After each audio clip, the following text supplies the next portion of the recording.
एक बार रावण की बहनी शूर्पणखा भगवान श्री राम जी को जो है ठाकुर जी स्नान करके और गीले वस्त्रों से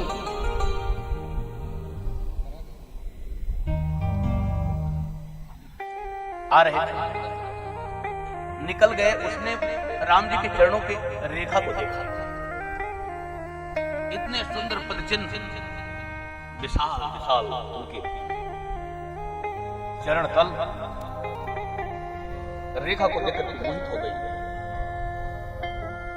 ऐसा सुंदर चरण किसके हो सकती है? ऐसे सुंदर चरण, उन चरण रेखाओं को देखते हुए चल पड़ी और उन्हीं का सहारा लेकर के श्री किशोरी जी राम जी की कुटिया तक पहुंच गई। पंचवटी सो गई अनवारा, एक बार पंचवटी में पहुंची। दोनों राजकुमारों को देख करके विकल हो गए। शूर्पणखा जैसी जो स्त्रियां होती हैं, भ्राता पिता पुत्र मर जाए, उसका सगा भाई क्यों न हो, पिता क्यों न हो, भाई क्यों न हो, पुत्र ही क्यों न हो, मनोहर पुत्र यदि है, मनोहर यदि पुरुष है, तो विकल हो जाते हैं। कैसी स्त्री भक्तों के लिए नहीं करती, शूर्पणखा जैसी पुरुष मनोहर पुत्र भारी है। यदि अनुपम सुंदर पुरुष है, उसको देख करके स्त्री मोहित हो जाती है, अपने मन को रोक नहीं पाती। शूर्पणखा का ऐसा ही हाल हुआ, बहुत सुंदर रूप बनाया। राक्षस लोग अच्छा बुरा सब रूप बनाने में कुशल होती है। रुचिर रूप धरि प्रभु पंजाई, बोली वचन बहुत मुस्काई, बहुत मुस्कुरा करके बोली। इतना मुस्कुरा रही, इतना मुस्कुरा रही है, सभ्य पुरुष के पास जाकर बहुत अधिक मुस्कुराना, बहुत अधिक मुस्कुरा करके बोली। क्या बोलती है? मेरे समान स्त्री कोई संसार में नहीं है। मैंने देख लिया, देखे हूं खोज लोग क्यों माही, तीनों लोगों में मैंने देखा है, मेरे समान स्त्री कोई है ही नहीं। मौसम पुरुष न तुम सम पुरुष न मौसम नारी, आपके समान पुरुष और मेरे समान स्त्री इस संसार में है ही नहीं। आपको देख करके कुछ मुझे अच्छा लग रहा है। आप उतने अच्छे मेरे जैसे तो नहीं हो, लेकिन मन माना कुछ तुम्हें नहीं आ रही।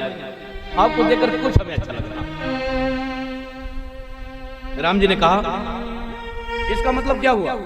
हम बहुत अच्छे हैं, तुम बहुत अच्छे हो, तो मतलब क्या हुआ? अरे मतलब क्या हुआ? संयोग अच्छा है, मंगल में फेरी हो जाए यहीं पंचवटी में, और क्या? राम जी ने कहा, देखो मेरा तो विवाह हो गया। राम जी ने स्पष्ट नहीं कहा, लेकिन बताया कि तुम्हारा भी विवाह हो गया है, मेरा भी हो गया। तुम अपने पति को छोड़ करके जगह जगह भटक रही हो, लेकिन मैं अपनी पत्नी को साथ में लेकर चलूंगा। तुमको अपने पति से संतुष्टि नहीं है और मैं अपनी पत्नी को साथ में लेकर के चल रहा हूं। तो तुम्हारे हिसाब से तुम अपने आप को कुमारी कह रहे हो, ताते अब लग रहा हूं कुमारी, मन माना कुछ तुम्हें निहारी। तुम अपने आप को कुमारी कह रही हो, इस हिसाब से तो मेरा लखन भी कुमारा है। भाई इस समय उसके पास स्त्री नहीं है, इस समय तुम्हारे पास पुरुष नहीं है, इसलिए तुम कुमारी हो गई। तुम्हारी शादी तो हो गई, लेकिन तुम कह रहे हो कुमारी है, इसलिए कुमारी कह रहे हो क्योंकि पुरुष नहीं है तुम्हारे साथ, पति को लेकर नहीं आई है। तो इस हिसाब से यदि मानते हो कि पति न हो जिस समय उस समय कुमारी, तो ऐसा तो मेरा भाई भी कुमारा है, उसी के पास जाओ। आहे कुमार मोर लग भाता। राम जी झूठ तो बोल नहीं सकते, अब इस हिसाब से ही बोल रहे हैं कि तुम कुमारी कह रहे हो, कुमारी हो नहीं। इसी प्रकार से लखनलाल जी कुमार नहीं है, पर लेकिन वो तुम्हारे हिसाब से कुमार ही है। जाओ उनके पास। श्री लखनलाल जी के पास गई। लखनलाल जी ने कहा, सुंदर सुनमय उनकर दासा। लखनलाल जी ने कहा, सुंदरी मैं उनका दास हूं। जब सुंदरी कहा तो एकदम मन में घी शक्कर घुल गया। उसने कहा, ये तो उससे भी सुंदर है, गोरे गोरे हैं, मैं भी गोरी वे भी गोरे, बहुत बढ़िया है, अब मेरे साथ आप ब्याह करो। लखनलाल जी ने कहा ये बताओ कि तुम्हें रानी बनना की दासी? ने कहा मैं दासी काहे बनूंगी, मैं तो रानी बनूंगी। जानते हो राजा कौन है? प्रभु समर्थ कौशलपुर राजा, वही राजा हैं। मैं तो दास हूं। दास को अपने के खाने पीने रहने के लिए फुर्सत नहीं है, कहां सोए कहां खाए क्या खाए, उसको अपने लिए सोचने नहीं है। उसको तो दिन भर ये सोचना है कि मेरे स्वामी के लिए उत्तम व्यवस्था क्या क्या। यदि अपने लिए सोचता है तो सेवक नहीं है, अपने लिए कुछ भी सोचता है वो सेवक नहीं, सच्चा सेवक नहीं है।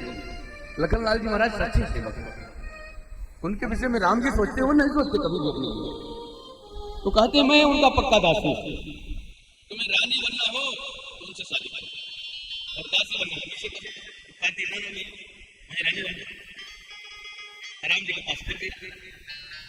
राम जी ने कहा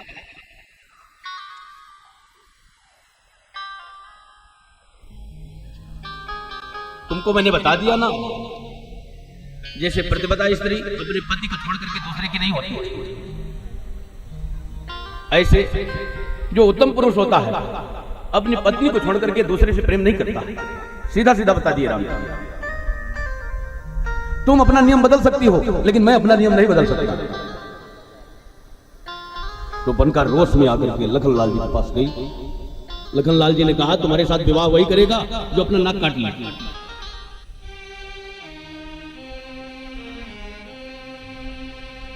लज्जा की आचमन कर ले, वही विवाह कर सकता है तुम्हारे साथ, न कटी नहीं तो भाग यहां से। लखनलाल जी ने डांट के भगाया। राम जी के पास पहुंचती है लेकिन भयंकर रूप धर कर। ये जानकी है ना, इसके कारण दोनों हमें गेंद बनाए हुए हैं, फुटबॉल बनाए हैं। उसके पास जाओ कहता है, उसके पास जाओ कहता है, उसके पास जाओ उसके पास जाओ, बीच में यही है बाधक। इस स्त्री को खा जाऊंगी फिर मुझे अपना लेंगे। मुझे अभी केवल अबला समझ बैठे हैं इसलिए इधर उधर कर रहे हैं। मैं सबला भी हूं, अबला ही नहीं हूं। भयंकर रूप धारण करके किशोरी जी के खाने के लिए झपट्टा मारा। श्री राम जी ने इशारा किया, लखनलाल जी ने नाक कान काट लिए, तलवार निकाली और नाक कान काट लिया। नाक कान काट करके मनो रावण को चुनौती दिया। रावण की बहन है ना, ताकि कर रावण को मनो चुनौती दी। रावण तुम सारे संसार को रुलाने वाले हो, आज से तुम्हारा रोना चालू और सारे संसार का हंसना चालू। सबके आंसू में पूछूंगा और तुमको अब रुलाऊंगा। पत्रिका देख ली, नाक के कान के बिना बेहवल होकर के खरदूषण के पास गई। खरदूषण 14,000 सेना लेकर के भगवान श्री राम जी के ऊपर चढ़ाई करने का विचार बनाया, लेकिन राम जी के रूप को देखकर मोहित हो गया। वाहन को इन्होंने कुरूप बना दिया, नाक कान काट करके शोभाहीन बना दिया। ये बात तो गलत हुआ, लेकिन बद लायक नहीं पुरुष हुआ। ये मारने योग्य नहीं है, तो प्यार करने लायक है। अब बताओ, खरदूषण कहता है कि मैंने जीवन में अनंत निशाचरों को, देवताओं को, मनुष्यों को से लड़ा है और जीता भी है, और सुने भी हैं, देखे भी हैं, मारे भी हैं, जीता भी है, संग्राम भी किया है। लेकिन हम भर जन्म सुनो तुम भाई, देखी नहीं अति सुंदर साई। ऐसी सुंदरता मैंने कभी नहीं देखी। संदेश दिया, अपनी स्त्री को दुरा दिए हो, उसको ले आकर के दे दो और जीते जी अयोध्या के लिए लौट जाओ। राम जी ने कहा बल न हो तो आप चले जाओ, और बल हो तो आ जाओ। समरहीन होने पर मैं किसी को मारता नहीं हूं। यदि बल है तो शत्रु के ऊपर कृपा करना एक कायरता का लक्षण है। कायर नहीं तो तुम्हारे बाण की नाक कान कट गई, तुम्हारे हमारे पर तुम दया कर रहा, भगवान ने चढ़ा दिया और सब निशाचर टूट पड़े। निशाचरों ने बहुत माया किया, लेकिन ठाकुर जी ने एक ही माया किया। अब एक ही माया ने सारे माया को काट कर दिया। देखा ही परस्पर राम कर संग्राम रे बदल लरी मरे हो। जितने निशाचर थे सब एक दूसरे को राम दिख रहे हैं सब। अब राम को तो मारना ही है सब, क्योंकि निशाचर है, लेकिन राम दिख रहे हैं तो एक दूसरे के पर वार करके कुछ ही क्षणों में सब समाप्त हो गए। इधर दुआ देखी खरदूषण केरा, दुआ देखी खरदूषण केरा, चाहे सुफन था रावण प्रेरा, जाए सुपन था रावण मेरा, जाई सुफन था रावण प्रेरा, जाए सुपन था रावण मेरा, बोली वचन क्रोध करि भारी, बोली वचन क्रोध करि भारी, देश कोस कये सुरति विदारी, आदेश कोस गए सुरति विसारे। शूर्पणखा रावण के पास गई रोती रोती। खरदूषण तृष्णा का तो संहार करा दिया, अब विचार करती है कि यहाँ के तो सब निपट गए, अब वहां चला जाए। पहुंची रावण के पास और कहती है, शराब पीता है, मदमस्त होकर के पड़ा रहता है, हमारे परिवार कहाँ रहते हैं कोई भी तुम्हें ख्याल नहीं है। राजनीति बिन धन बिन धर्मा, राजनीति के बिना नहीं चलता है, और धन के बिना धर्म नहीं होता, धर्म के बिना धन नहीं होता। राजनीति के बिना नहीं चलता है, धन धर्म के बिना नहीं चलता, नहीं टिकता। जैसे राजनीति के बिना नहीं टिकती, ऐसे धन धर्म के बिना नहीं टिकता।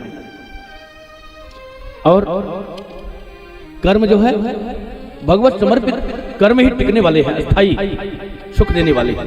प्रभु ही समर्पित बिन सत्कर्म, सत्कर्म का कोई महत्व नहीं है यदि भगवान को समर्पित न किया जाए।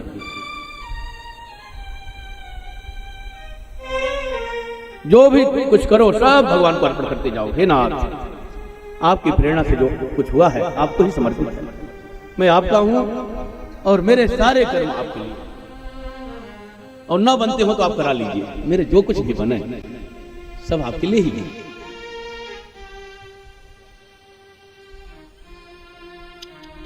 बड़े बड़े ज्ञान की बात किया और बताया। पंचवटी में 2 राजकुमार आए हैं, तरुणो रूप संपन्नो सुकुमारो महाबलो पुंडरीक विशालाक्षो श्री कृष्णांजनांबरो।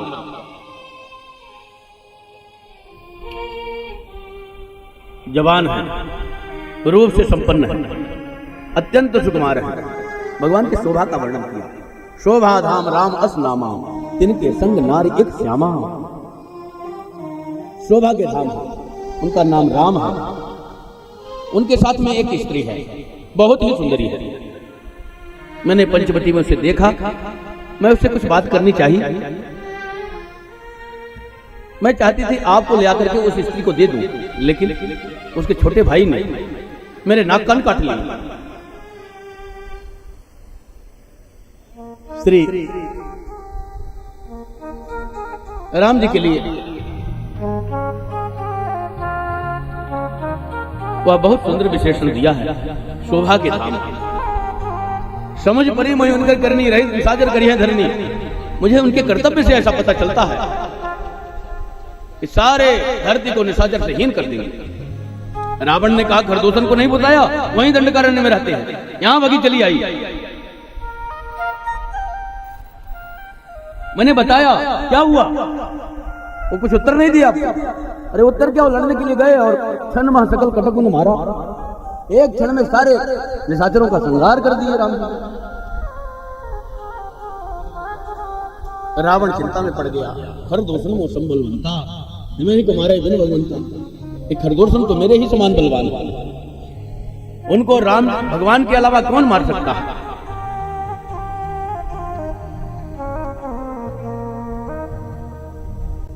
रावण जो है कहता है बहन आप चिंता मत करो, मैं उन तपस्वियों को देख लूंगा। रात्रि भर नींद नहीं आ रही है। रात्रि को ही अपना रथ सजाता है, अकेले ही बिना सारथी के चला अकेल जान चढ़ता हवा, बच मारीज सिंधु तट जहवा। समुद्र के किनारे जहां मारीच निवास करता था वहां पहुंचा और नाना प्रकार से जो है समझाया, तुम छल करने में श्रेष्ठ हो, तुम ऐसा करो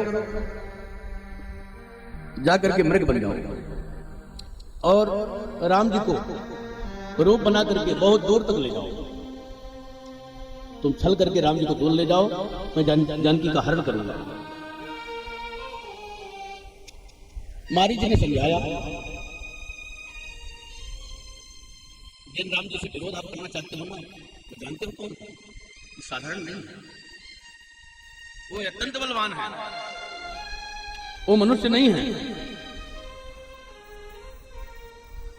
जब राम जी छोटे थे, केवल 15.5 वर्ष के राम जी थे, राम जी लखनलाल जी, तब मैं धनुष यज्ञ का विध्वंस करने के लिए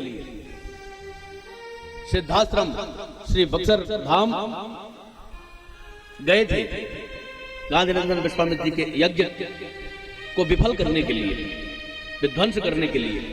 लेकिन राम जी ने बिनु फर सर रघुपति में मारा, न फर का बाण चलाया और मैं 100 योजन एक क्षण में आ गया। इतना बल है, वो तो लगता है भगवान के ही स्वरूप प्रकट हुए हैं। यदि मान लो भगवान नहीं है, जौन अर्थात तदप्यति सूरा, ये तो मनुष्य ही है, फिर भी बहुत बली है। उनसे विरोध करने में कल्याण नहीं है। रावण ने कहा कि तुम्हें मरना तो निश्चित है, या तो राम जी के हाथों मरो, या मेरे तलवार से मरो, या राम जी के धनुष से। पक्का करो क्या करना है। वह बेचारा विचार करते करते सोचता है कि राम जी के हाथ से मरेंगे तो हमारी सदगति होगी, यदि निशाचर मार देगा तो फिर निशाचर होगी, कोई मतलब नहीं इसके मरवाने से। उसने जो है रावण ने कहा क्या विचार किया कि नहीं किया? हमने किया महाराज। क्या विचार किया? मैं अपने कर्तव्य का पालन करूंगा, मैं निशाचर हूं, मैं निश्चर धर्म का पालन करूंगा, आपका साथ दूंगा। मन में प्रेम राम जी से है, लेकिन ऊपर से कहता है, उसको अच्छा छल बुरा छल सब आता है। कहता है राम जी से विरोध करूंगा और आपका साथ दूंगा। मृग बनकर के आया